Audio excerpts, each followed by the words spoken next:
Okey coach, tahniah atas kemenangan 2-0.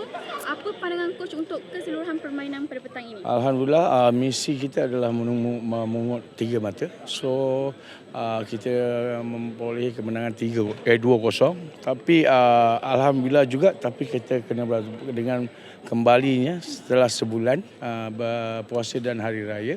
So, walaupun begitu performance sedikit down, tapi harus diperbaikilah. Banyak peluang-peluang yang terhidang, terutama saya punya import Michael 3-4 can dan few, tapi tidak dijaringkan, dapat jaring.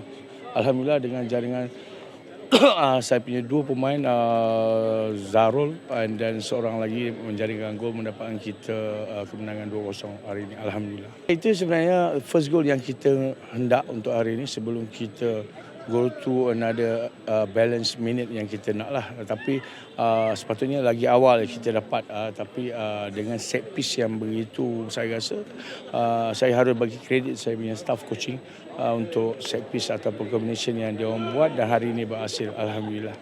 Saiful kerana dijangka menjaringkan gol hari ini kerana dengan latihan yang setelah kembali dari hari raya, tengok ada positif behavior yang ditunjukkan dengan dalam training, selalu membuat percubaan. So insting daripada staff coaching dan juga saya merasakan mungkin hasil jaringan itu, nampaknya hasil hari ini terjaring oleh Iskandar. Alhamdulillah. Okey.